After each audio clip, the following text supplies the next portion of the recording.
I got loyalty, got royalty inside my DNA. I got inner peace, got war and peace inside my DNA. I got poison, pain, and joy inside my DNA. Putra seorang ahli pedang menolak untuk belajar ilmu pedang, dan malah memilih gagang pel sebagai senjata andalannya. Seluruh keluarganya mengira dia sudah gila, tetapi tanpa diduga, dengan sekali ayun, dia mengalahkan kakaknya yang telah belajar pedang selama 10 tahun. Ini karena di kehidupan sebelumnya, dia adalah raja senapan yang tak terkalahkan. Di dunia yang menjunjung tinggi pedang, semua orang menganggap senapan sebagai senjata yang tidak berguna, dan untuk membuktikan kepada dunia bahwa senapan adalah raja dari segala senjata, dia menggunakan tombak panjang untuk memadamkan perang kerajaan yang telah berlangsung selama 100 tahun. Setelah mencapai kesuksesan, dia seharusnya mendapatkan kehormatan tertinggi, tetapi karena jasanya yang terlalu besar, dia justru menimbulkan kecurigaan kaisar. Akhirnya, dia dibunuh oleh para ahli yang dikirim oleh kaisar. Ketika dia terbangun lagi, dia sudah berada di kandang kuda, melihat tubuhnya yang masih muda, dan lingkungan sekitarnya yang familiar. Yosua segera menyadari bahwa dia telah terlahir kembali. Api dendam langsung berkobar di hatinya. Di kehidupan ini, dia bertekad untuk menulis ulang akhir ceritanya. Namun, saat dia sedang merencanakan strateginya, tiba-tiba 3 orang pria muncul dan mengganggu pikirannya. Mereka adalah 3 kepala pasukan dari kediaman Adipati. Karena status Yosua sebagai anak haram, di kehidupan sebelumnya, dia dan ibunya sering dihina oleh ketiga orang ini. Dan sekarang, dengan ingatannya dari kehidupan sebelumnya, dia tidak akan membiarkan hal itu terjadi lagi. Memikirkan hal ini, Yosua menutup matanya, berusaha mengingat cara mengumpulkan sihir dari kehidupan sebelumnya. Dalam sekejap, energi yang kuat memenuhi kedua tinjunya. Para kepala pasukan tidak menyadari perubahannya, dan langsung mengambil tongkat kayu untuk menghajar anak haram di depan mereka. Namun, detik berikutnya, Yosua tiba-tiba membuka matanya, dan langsung meninju perut kepala pasukan. Kepala pasukan itu kesakitan dan langsung terjatuh. Pemandangan ini membuat 2 orang lainnya terkejut. Si pengecut itu, hari ini sepertinya berubah menjadi orang lain. Tanpa banyak berpikir, salah satu dari mereka langsung mencabut pedangnya dan menyerangnya. Melihat itu, Yosua langsung menghindar, dan mengumpulkan sihir di tangannya lagi. Kemudian, dia meninju wajah lawannya dengan keras. Pukulan berat itu membuat pria itu terlempar sejauh 2,5 meter. Namun, tubuh Yosua mulai mengalami kelainan. Karena tubuhnya saat ini terlalu lemah, sulit baginya untuk menahan terlalu banyak sihir di dalam tubuhnya. Tetapi situasi saat ini tidak memungkinkan dia untuk mundur. Dia kemudian melangkah mendekati orang terakhir, dan menyuruhnya menyampaikan pesan kepada yang lain. Jika ada yang berani mengusik ibunya lagi, dia akan mengirim orang itu ke neraka dengan tangannya sendiri. Pria itu ketakutan oleh aura Yosua, dan langsung melarikan diri tanpa menoleh ke belakang. Melihat rencananya berhasil, Yosua tidak bisa lagi menahan tubuhnya yang lemah, dan pingsan di tanah. Di sisi lain, di kediaman Adipati, pria yang baru saja melarikan diri sedang melaporkan kejadian ini kepada Adipati. Adipati merasa sulit untuk percaya, karena para kepala pasukan adalah ksatria berpengalaman. Bagaimana mungkin mereka dikalahkan oleh anak berusia 9 tahun dengan tangan kosong? Tapi setelah dipikir-pikir, hal ini bukannya tidak mungkin. Jika dia menggunakan sihir, maka semuanya masuk akal. Namun, pengawal di sampingnya membantah keras pemikiran ini. Karena di seluruh benua, belum pernah ada orang yang bisa menggunakan sihir dalam pertempuran pada usia 9 tahun.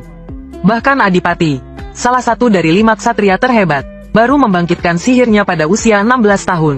Mendengar ini, Adipati terdiam sejenak, lalu mengatakan bahwa hanya dengan bertemu langsung dengan orang yang bersangkutan, kebenarannya akan terungkap. Dan sudah waktunya dia bertemu dengan putranya yang tadi kenal itu. Sementara itu, di koridor kediaman Duke, Yosua menatap potret kaisar. Benih dendam di hatinya semakin tumbuh. Namun, saat itu dia tidak menyadari, seorang pemuda telah berada di sampingnya. Melihat Yosua tidak menghiraukannya, pemuda itu langsung terbakar amarah. Dia pun ingin memberi pelajaran pada orang yang sombong ini. Namun yang tadi sangkanya, Yosua langsung menangkap tinjunya. Genggaman yang kuat itu membuatnya kesakitan. Namun, saat dia ingin menyerang lagi, sebuah suara tegas tiba-tiba menghentikan perkelahian mereka. Orang yang datang adalah Duke Agno, pemilik kediaman itu. Melihat Duke muncul, pemuda itu langsung berlutut. Ternyata pemuda itu adalah Babel, putra sulung Duke. Membangkitkan sihirnya di usia 14 tahun. Dia dianggap sebagai pemuda jenius yang tiada duanya. Jadi, Duke secara alami ingin menjadikannya pewarisnya. Duke kemudian menoleh ke putra bungsunya, Yosua.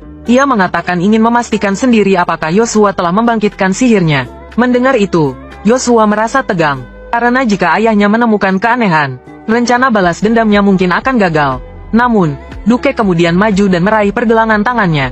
Untungnya, dia berhasil menekan sihir di dalam tubuhnya. Duke tidak merasakan adanya sihir dalam dirinya. Namun, Duke yang berpengalaman, merasa ada sesuatu yang tidak beres. Ia pun meminta Yosua untuk tinggal di kediaman Duke, dan memerintahkan pengawalnya untuk melatihnya beberapa keterampilan ksatria. Setelah berpisah dengan ayahnya, Yosua segera pergi ke hutan dekat kediaman Duke, dan berhenti di depan sebuah lingkaran sihir. Lalu, dia menggigit jarinya dan meneteskan darahnya ke lingkaran sihir.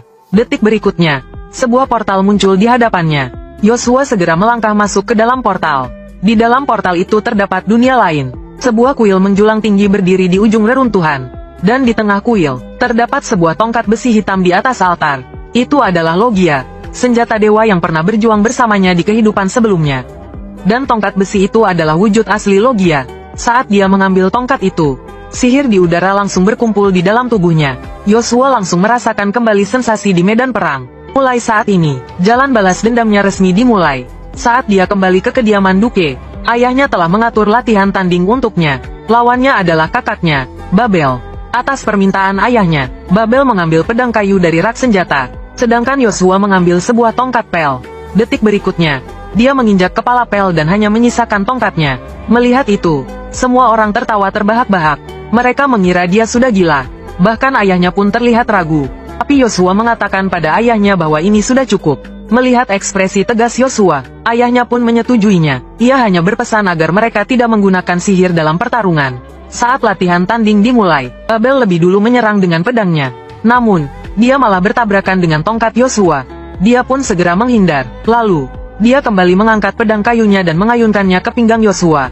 Namun, serangan Babel meleset dari sasaran, dan lengannya terluka oleh tongkat Yosua. Babel yang keras kepala ingin menyerang lagi. Tetapi sedetik kemudian dia terlempar oleh tongkat lawannya. Babel yang terpojok menjadi marah, dan ingin melanggar aturan dengan menggunakan sihir. Lihat ini, Duke segera mencoba menghentikannya. Tetapi ledakan energi telah terjadi di tengah aula.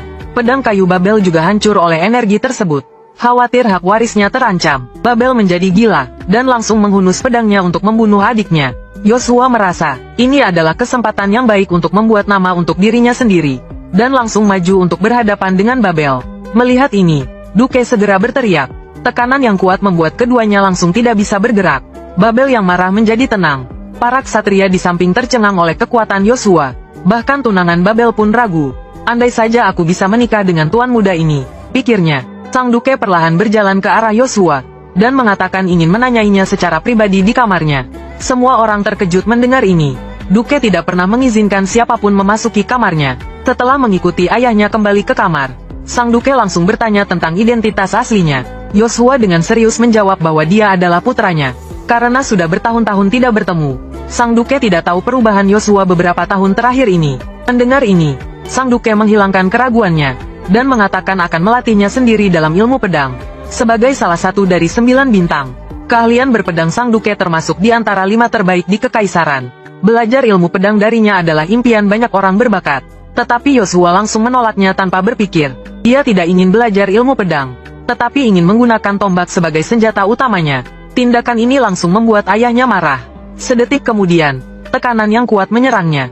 Tekanan itu sulit ditahan, tetapi untuk menunjukkan tekadnya berlatih tombak, Yosua tidak menyerah. Dia mengerahkan seluruh energinya, dan menggunakan tekanan tingkat epik dari kehidupan sebelumnya untuk melawannya. Ini akhirnya membuat ayahnya menyetujui pilihannya. Namun, ada satu syarat. Dia harus lulus ujian ksatria kerajaan. Jika tidak, dia akan dikirim ke akademi untuk belajar ilmu pedang. Yosua langsung setuju. Namun, dia melupakan satu hal penting.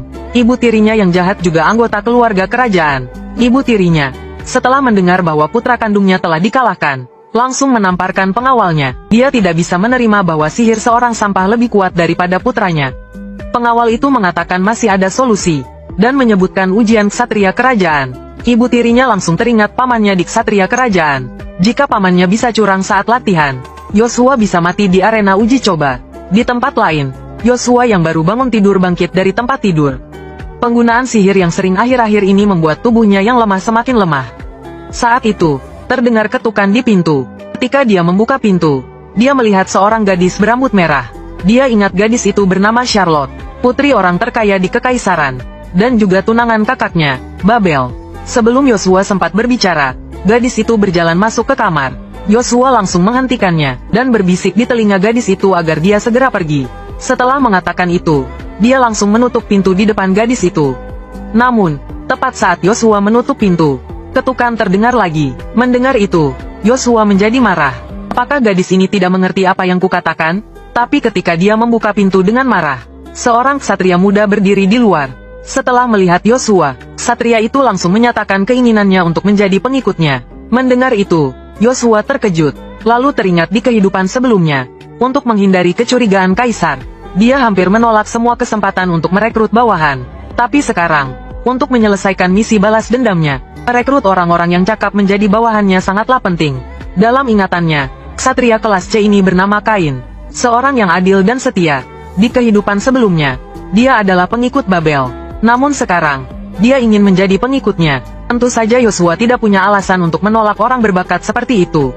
Dia kemudian memberi Kain tugas pertamanya sebagai pengikut, yaitu mengumpulkan semua centurion di kediamannya ke lapangan latihan. Melihat kemunculan Kain dan Yosua, semua orang bingung mengapa mereka dipanggil ke sana. Saat itu, Yosua berjalan langsung ke depan semua orang, dan menyatakan bahwa dia yang akan memimpin latihan hari ini. Mendengar ini, semua orang terkejut.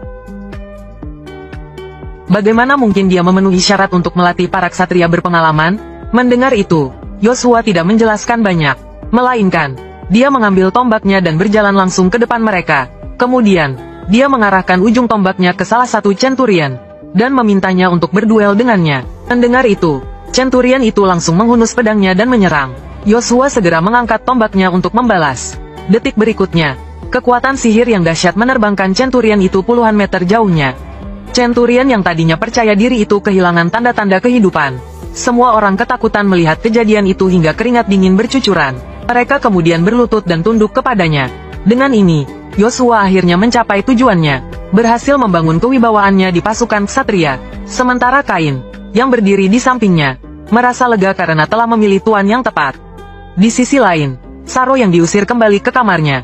Sebagai putri orang terkaya, dia tidak pernah diperlakukan seperti ini sebelumnya. Saat ini, yang ada di pikirannya hanyalah saat Yosua mengusirnya. Dia tidak mengerti apa kesalahannya hingga dibenci seperti itu.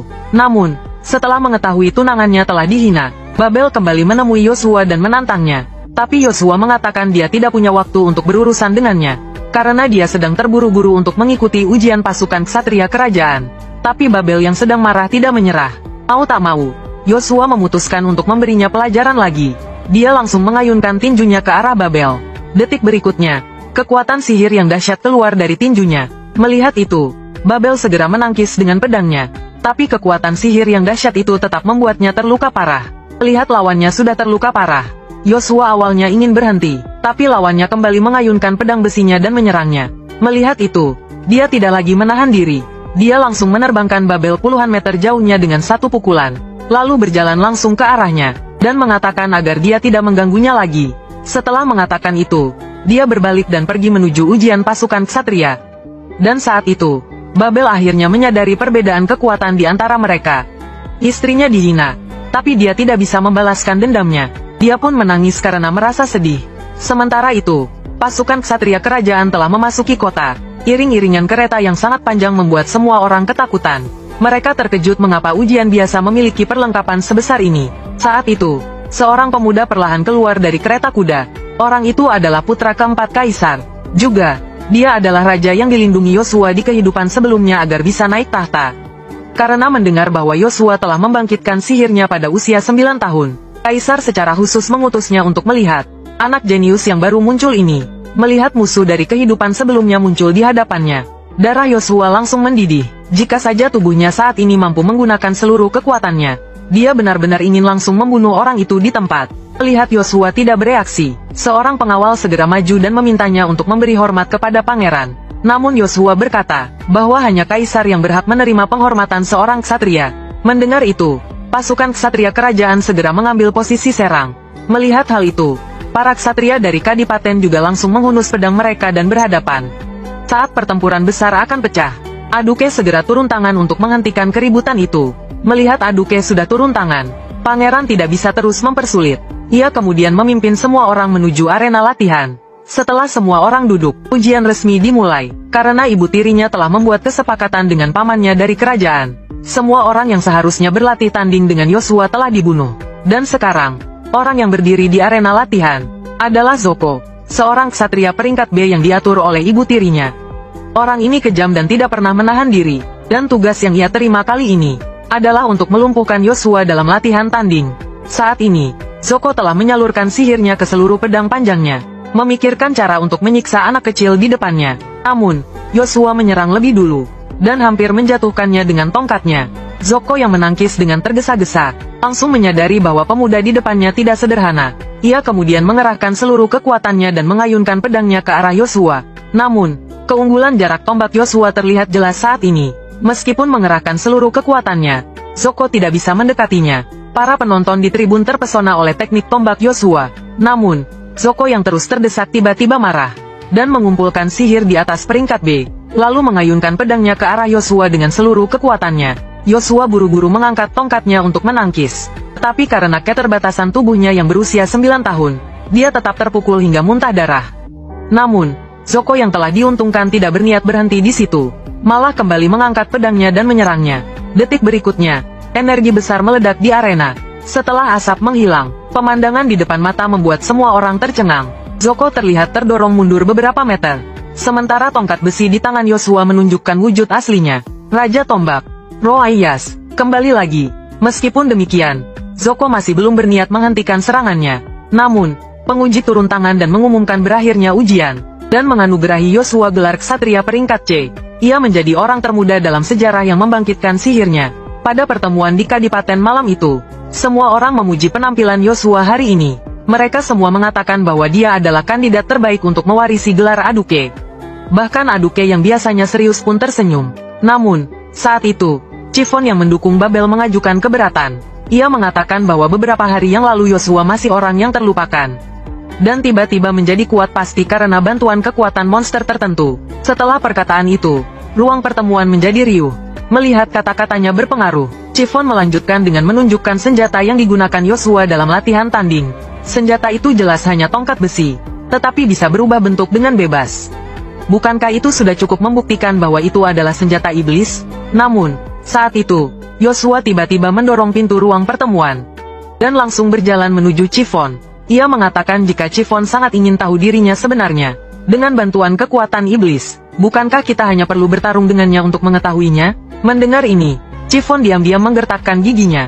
Dalam hatinya, dia mengutuk kelicikan Yosua. Jika dia benar-benar melawan tuan muda ini, dia tidak hanya akan dituduh melawan tuan, tetapi juga mungkin menimbulkan kemarahan seluruh keluarga Duke. Saat itu, Duke tiba-tiba angkat bicara dan menghentikan pertengkaran mereka. Dia berkata jika putranya benar-benar menggunakan kekuatan iblis, bagaimana mungkin dia bisa lolos dari mata para penyihir kerajaan yang hadir? Karena para penyihir profesional tidak keberatan, maka kekuatan Yosua tidak perlu diragukan lagi. Mendengar Duke telah menyatakan pendapatnya, semua pengikutnya juga menyatakan setuju. Namun, saat itu Babel tiba-tiba menerobos masuk. Setelah memberi hormat kepada ayahnya, dia segera menyatakan keinginannya untuk melepaskan posisi pewaris. Duke terkejut mendengarnya. Apakah anak ini menjadi bodoh setelah dipukul oleh adiknya? Namun Babel menjelaskan bahwa dia hanya ingin mengikuti aturan keluarga, dan bersaing secara adil dengan kemampuannya sendiri. Mendengar ini, Duke merasa bangga. Dia tiba-tiba merasa kedua putranya telah dewasa. Sementara itu, di kamar istri Duke, Chiffon melaporkan semuanya kepada ibu tirinya. Mendengar berita ini, ibu tirinya langsung marah besar. Dia menjatuhkan botol anggur di atas meja. Dia sudah cukup pusing karena rencananya untuk menyingkirkan Yosua dalam ujian telah gagal. Dan sekarang putranya sendiri membuat masalah seperti ini. Memikirkan hal ini, ibu tirinya segera mengancam Chiffon. Dia menuntutnya untuk melakukan apapun yang diperlukan untuk mengusir Yosua dari kediaman Duke.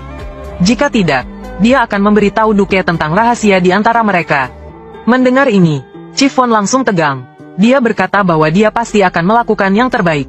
Sementara itu, Yosua kembali ke kamarnya bersama ayahnya. Ayahnya berkata, untuk menguji dia, dia akan membawanya untuk membasmi iblis.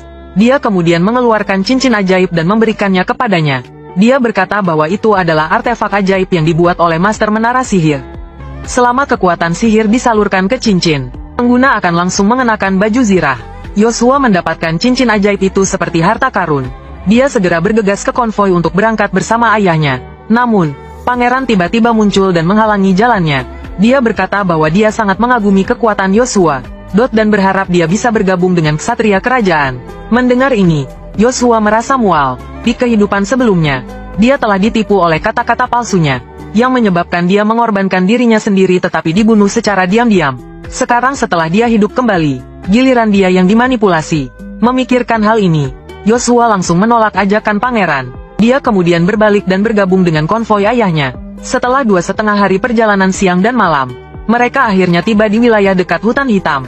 Mendengar Duke telah tiba, Tuan Gemuk segera keluar untuk menyambutnya bersama putrinya. Sikapnya yang menjilat membuat semua orang merasa jijik. Bahkan bawahannya sendiri memandang rendah dirinya. Saat itu, Tuan Gemuk memperhatikan Yosua di samping Duke. Dia berkata bahwa dia belum pernah melihat tuan muda ini sebelumnya. Chiffon diam-diam memberitahunya bahwa ini adalah anak haram Duke. Mendengar bahwa Yosua bukan keturunan bangsawan murni, senyum di wajah Tuan Gemuk langsung menghilang. Dia berbalik dan memaki Yosua. Bajingan. Melihat ini, Duke tidak repot-repot berbicara dengannya. Dia kemudian menyuruhnya untuk segera menunjukkan jalan ke tempat pembasmian. Setelah sampai di tempat tujuan, mereka segera mendiskusikan rencana untuk menghadapi iblis. Sementara itu, Yosua diam-diam memasuki hutan hitam sendirian. Karena ada batu ajaib yang mengandung kekuatan kuno di sana. Kekuatan batu purba dapat meningkatkan sihir penggunanya, langsung sebanyak 2 tingkat, hingga ia terlahir kembali.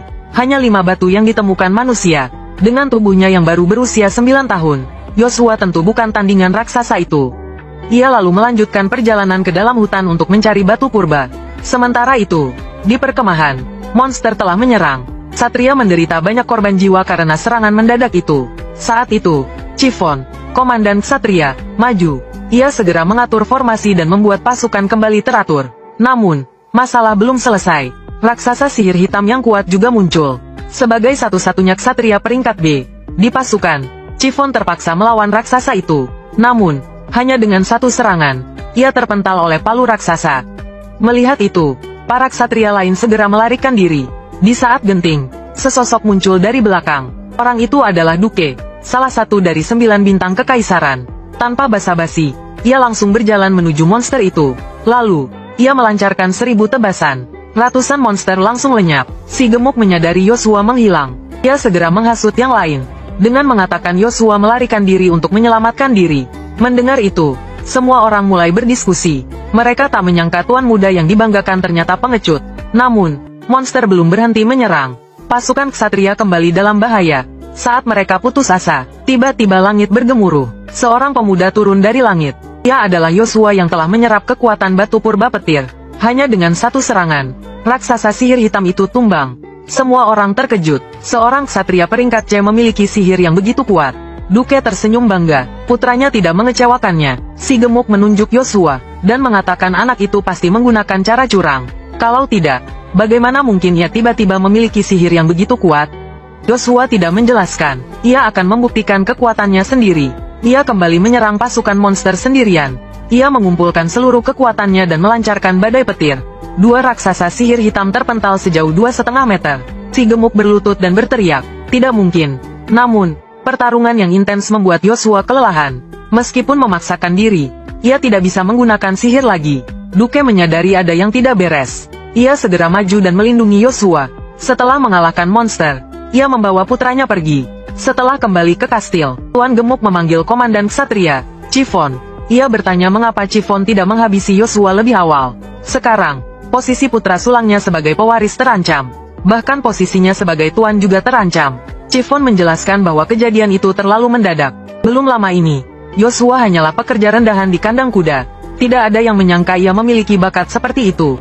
Si Gemuk mengatakan bahwa kebangkitan Yosua yang tiba-tiba, mungkin karena ia membuat perjanjian dengan iblis tingkat tinggi. Chiffon langsung mengatakan itu tidak mungkin. Karena kekuatan Yosua telah dikonfirmasi langsung oleh Duke dan kerajaan. Dan ia juga ada di sana saat itu. Ia tidak merasakan adanya energi iblis. Namun, si Gemuk tiba-tiba memotongnya. Ia mengatakan apakah Yosua membuat perjanjian dengan iblis atau tidak. Itu tidak penting. Yang penting adalah apa yang dipikirkan oleh keluarga. Mendengar ini, Ki Feng langsung mengerti maksud si Gemuk. Bagaimanapun, Yosua masih anak-anak. Begitu dia sampai di Akademi Kekaisaran, akan ada cara untuk menghadapinya. Sementara itu, Yosua telah pulih. Tiba-tiba, seorang kepala pelayan muncul dan menghentikannya. Ia mengatakan ibu tirinya telah menyiapkan jamuan makan khusus untuknya. Dan ibunya, Lucia, juga ada di sana. Melihat posisi piring di atas meja, Joshua langsung mengerti maksud ibu tirinya. Namun, ia tetap menuruti ibunya dan duduk di sampingnya. Ibu tirinya kemudian mengatakan bahwa ia mengundang mereka berdua, hanya untuk mempererat hubungan, dan untuk menyiapkan hidangan ini. Ia secara khusus menanyakan selera Lucia. Mendengar ini, Lucia yang selalu rendah hati merasa tersanjung. Ia kemudian mengambil sepotong daging panggang dan hendak memakannya. Melihat ini, Joshua langsung berdiri dan menghentikan ibunya. Ia mengatakan dengan semua hidangan lezat ini, ia dan ibunya tidak akan bisa menghabiskannya sendiri. Jadi, ia mengajak ibu tirinya untuk bergabung dan menikmatinya bersama. Mendengar ini, ibu tirinya langsung merasa canggung. Ia segera mengatakan bahwa ia sedang diet dan tidak bisa makan makanan berlemak.